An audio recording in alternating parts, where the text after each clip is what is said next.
சங்கீதம் 10ஆம் அதிகாரம். கர்த்தாவே, ஏன் தூரத்தில் நிற்கிறீர்? ஆபத்து நேரிடுகிற சமயங்களில் நீர் ஏன் மறைந்திருக்கிறீர்? துன்மார்க்கன் தன் பெருமையினால் சிறுமைப்பட்டவனை கடூரமாய் துன்பப்படுத்துகிறான்.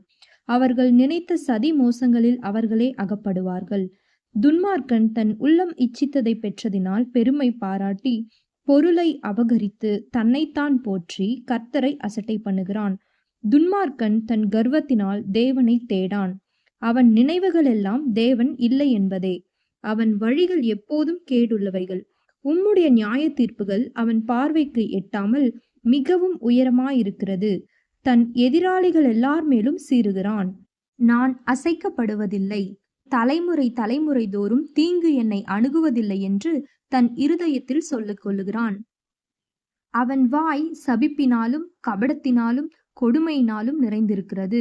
அவன் நாவின் கீழ் தீவினையும் அக்கிரமமும் உண்டு. கிராமங்களின் ஒளிப்பிடங்களிலே பதிவிருந்து மறைவிடங்களிலே குற்றமற்றவனை கொல்லுகிறான். திக்கற்றவர்களை பிடிக்க அவன் கண்கள் நோக்கி கொண்டிருக்கிறது. தன் கெபியில் இருக்கிற சிங்கத்தைப் போல மறைவில் பதிவிருக்கிறான்.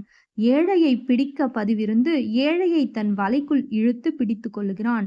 திக்கற்றவர்கள் தன் பலவான்கள் கையில் விழும்படி அவன் பதுங்கி கிடக்கிறான். தேவன் அதை மறந்தார் என்றும் அவர் தம்முடைய முகத்தை மறைத்து ஒரு காலும் அதை காணமாட்டார் என்றும் தன் இருதயத்திலே சொல்லிக் கொள்ளுகிறான். கர்த்தாவே, எழுந்தருளும். தேவனே, உம்முடைய கையை உயர்த்தும். ஏழைகளை மறவாதேயும். துன்மார்க்கன் தேவனை அசட்டை பண்ணி நீர் கேட்டு விசாரிப்பதில்லை என்று தன் இருதயத்தில் சொல்லிக் கொள்வானேன்? அதை பார்த்திருக்கிறீரே, உபத்திரவத்தையும் குரோதத்தையும் கவனித்திருக்கிறீரே. நீர் பதிலளிப்பீர். ஏழையானவன் தன்னை உமக்கு ஒப்புவிக்கிறான். திக்கற்ற பிள்ளைகளுக்கு சகாயர் நீரே.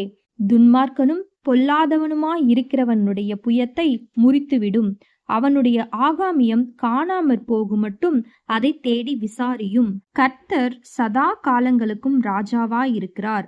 புறஜாதியார் அவருடைய தேசத்திலிருந்து அழிந்து போவார்கள். கர்த்தாவே, சிறுமைப்பட்டவர்களுடைய வேண்டுதலை கேட்டிருக்கிறீர். அவர்கள் இருதயத்தை ஸ்திரப்படுத்துவீர். மண்ணான மனுஷன் இனி பலவந்தம் செய்ய தொடராதபடிக்கு தேவரீர் திக்கற்ற பிள்ளைகளுக்கும் ஒடுக்கப்பட்டவர்களுக்கும் நீதி செய்ய உம்முடைய செவிகளை சாய்த்து கேட்டருளுவீர். ஆமேன்.